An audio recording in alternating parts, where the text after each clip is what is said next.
Our next presentation is on rural development funding for small packers and processors.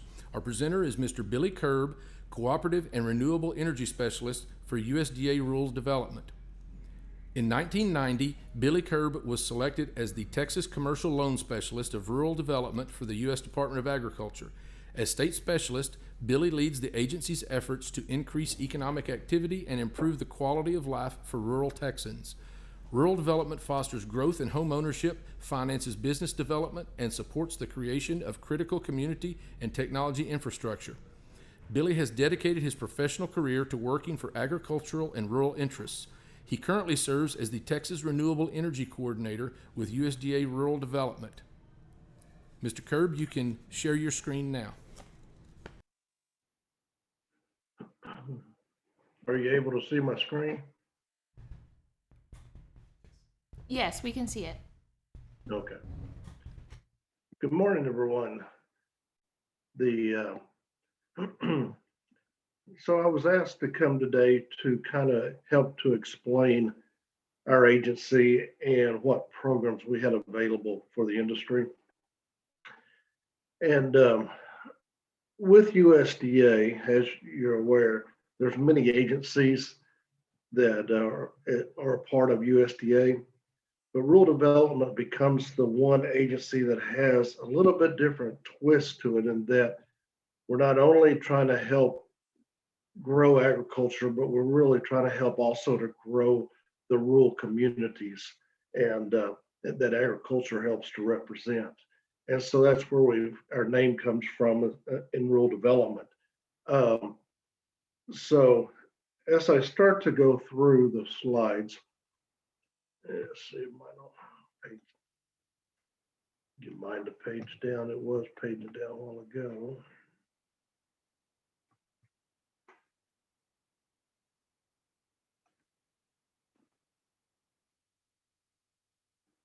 Yes. Oh, there it goes. Okay, now it's just slow. So in our agency, the way we're structured is every state has their own offices. And so we have our main office in Texas in Temple, and then we have 26 offices scattered throughout the state to help assist in our programs that we have available. We get broken down into 3 divisions. I'm in the co-op and business and co-op programs, but we also have a housing and apartment program.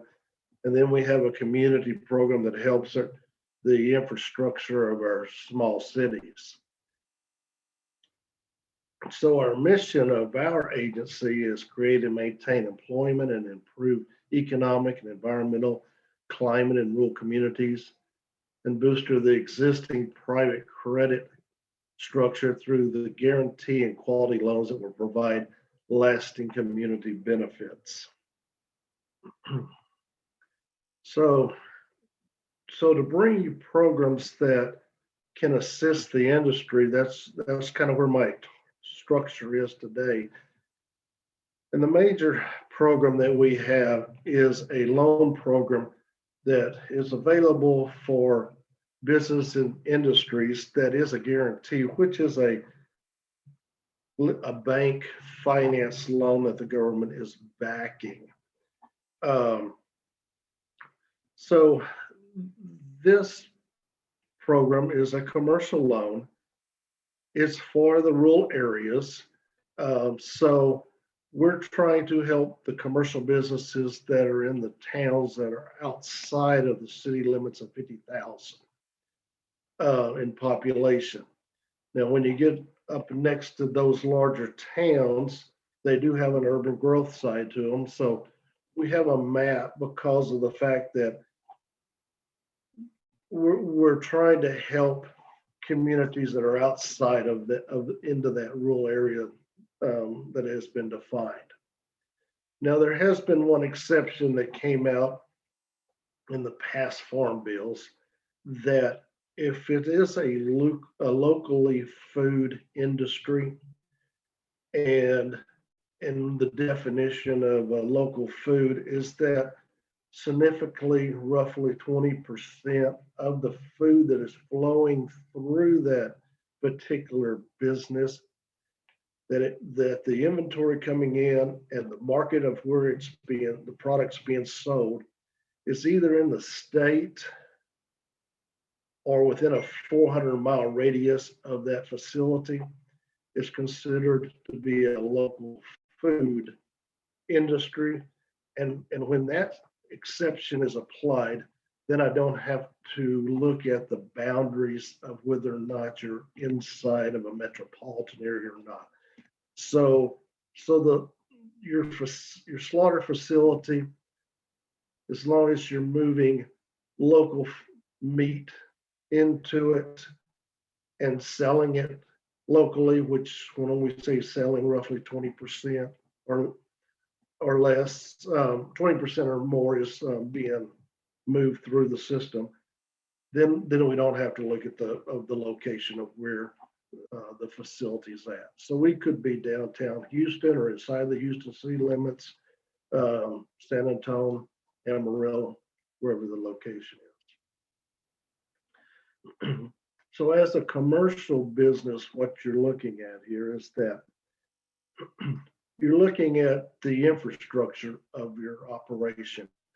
So when you're trying to finance your real estate and your buildings and your improvements and your equipment and the working capital, you're trying to do a business acquisition or you're trying to do debt refinancing, that's where you start thinking about the purpose of how this program can help you. Now, the other program that you will be aware of that's government related is the SBA guaranteed loan.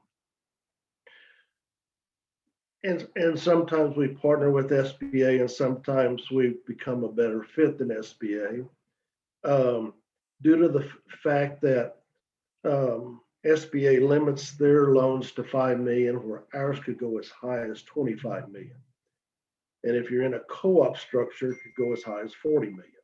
So when you're in whether it's a small facility, mid-sized facility, or large facility, it allows us to be able to finance that infrastructure for you.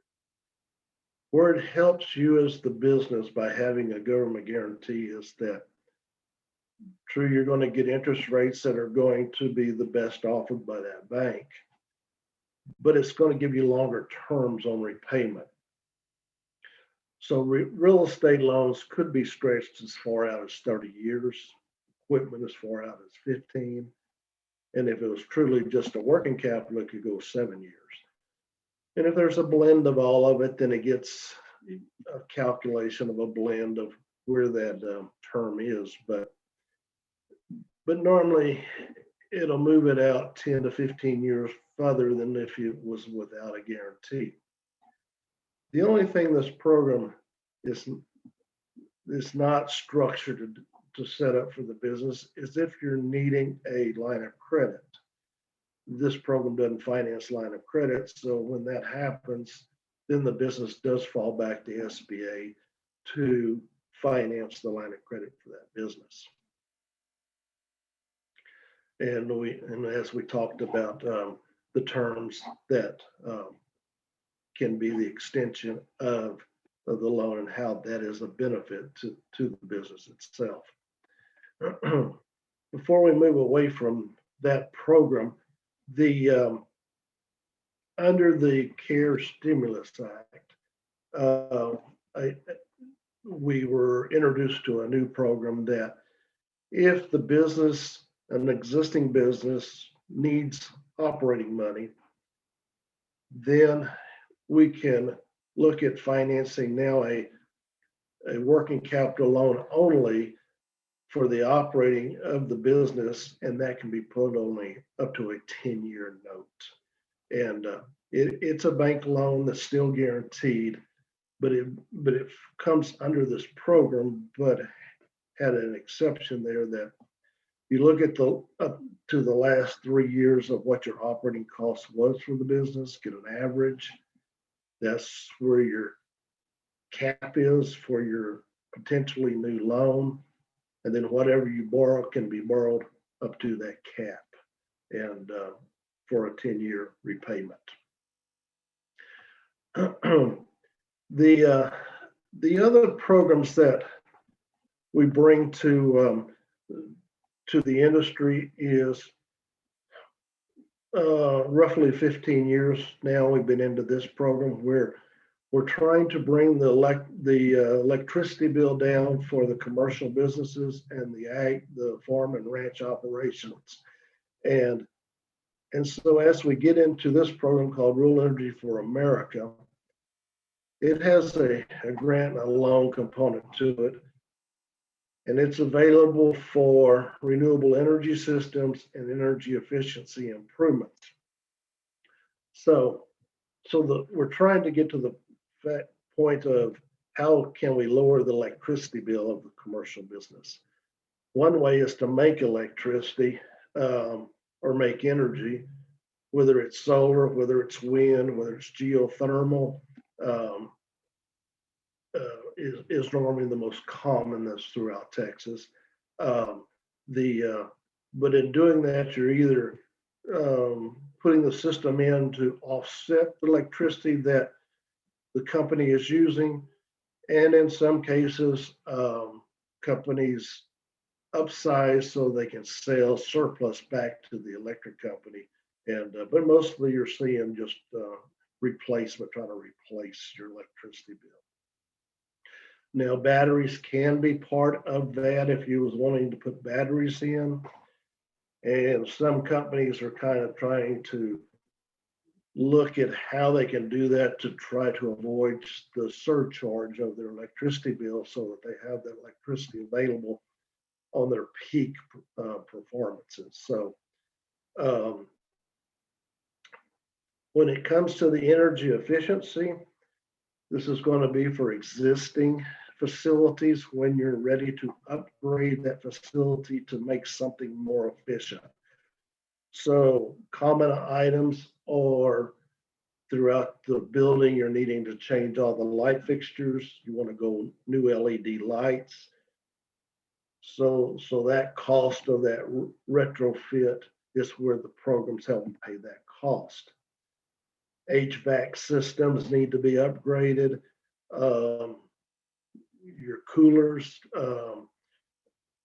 sometimes it's the motor of the cooler, sometimes it's just the door seals that are on the cooler needing to be replaced. So it's kind of looking at the building itself, figuring out what uses electricity, and then as a business, what are you wanting to upgrade, and then having a program to go to get funds to help you do that.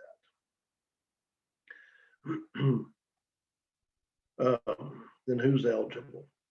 So when we say an ag producer for this program, we're looking at their gross income for that individual or that legal entity. And if the gross income is coming from more than 50% an ag income, then we look to them as an ag producer. Small businesses is rural small businesses, and the fact that if they're an ag producer, that 50%, less than 50% is coming from income, we can still qualify them as a small business in the ag industry. Now, in this particular program, though, we do have to look at the rural area of where the location of the business is, and it doesn't allow us to go into an exception to go into the metropolitan areas. So this one is truly outside of the metropolitan areas of the location of the building. What's considered to be small is SBA determines, and they have a guide table that based on the industry, you can compare what they consider to be small. Some businesses are based on employment numbers, and some are based on annual revenue. And so as long as it fits under the guidelines that have been established by SBA of being a small business, it'll fits this program.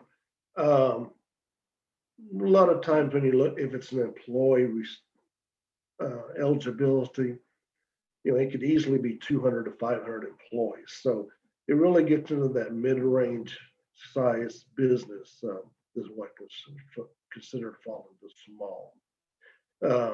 These are just sites to go to be able to see the program. And what this particular site allows you to do is that once you go in, it gives you all 50 states, and you can pinpoint your location, especially if you're located closer to a larger town, to see if you fall into being in an eligible area for this particular program. I put this map in because this is once you go into that site, is what you'll see as you start to zoom into a town. And here we zoomed into Amarillo.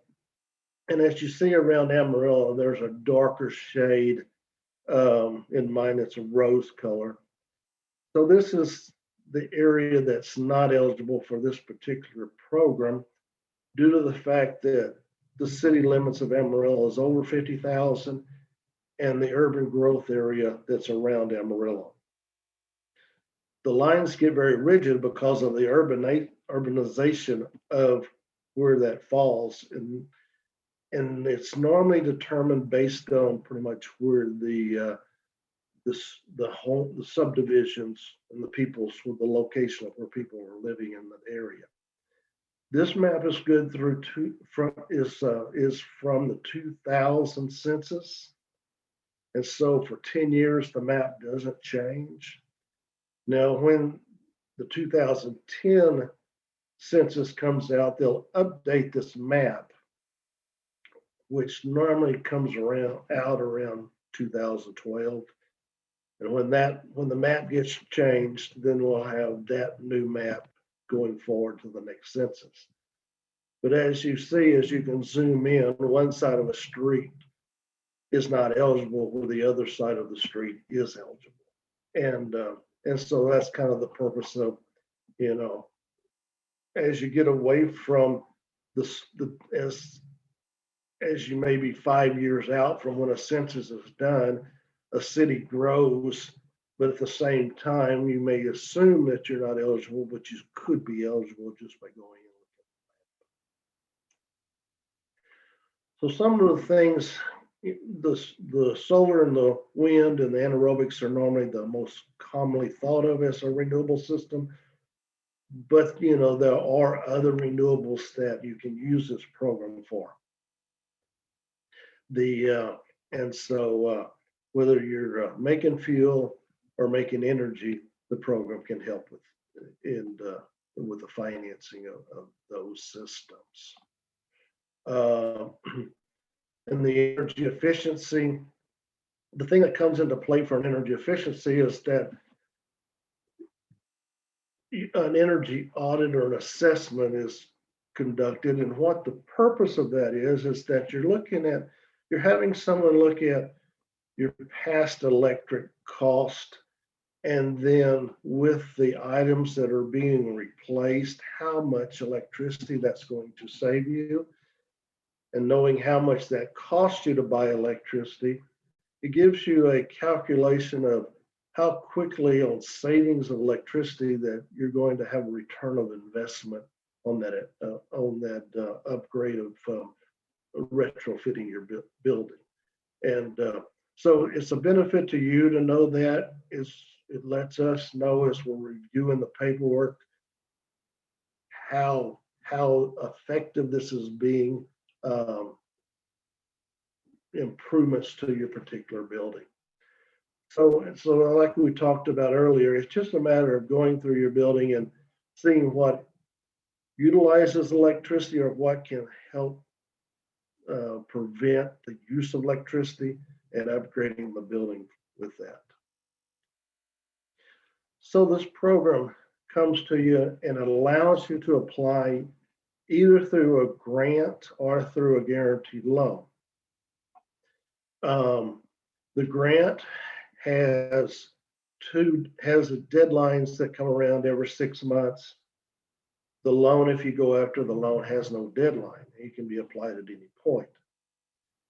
The grant's deadline is at the end of March and at the end of October. So once you have the cost of what you're trying to purchase, the grant can help pay 25% of that cost. And so it just has on the renewable system, it has a floor and a ceiling of what the amounts can be asked for, and the same with the energy efficiency. In the March deadline, the system is broken down as you complete the paperwork into 3 cost factors. The cost of the project, the total project up to 80,000, or the second is 80,000 to 200,000, or projects that cost over 200,000. When it comes to March, no matter what the size of your project is, your paperwork you're submitting for the grant is competing for funds to be approved. Come in October, the only funds that are available in October are just those projects that the total cost is 80,000 or less. So if you had a larger project of over 80,000, we would hold the paperwork until the following March when those funds become available. You can apply for both a grant and a loan at the same time. Since a loan is a bank loan that the government's guaranteeing, you got to have all your loan paperwork approved by the bank and by the agency by the March deadline, because you're needing that loan to be a package with the grant, and they go simultaneously together. If you go after the loan only, it don't matter what part of the year you apply for just the loan. And you can just apply for just the grant by itself. And if these are, as these programs that we talk about are benefit interest to you, I'll work with you one-on-one on getting to the understanding of your eligibility and starting to fill out your paperwork on that. Just a few items just to think about in the ag industry that have been retrofitted is the irrigation pumps on our pivot systems throughout the state. This is a dude ranch in the hill country that we replaced their AC system. So it kind of gives you just a thought pattern of how the system can work for different industries. We've gone into a feed store and put solar panels up on the roof of that feed store. And just a breakdown, you see it was a 64 kilowatts, 72 panels, 160,000 total cost. So they was able to receive a grant of 40,000. We've done wind turbines, depending on what part of the state, and what's most effective for that particular industry. Let me go back here before we go to the next one. And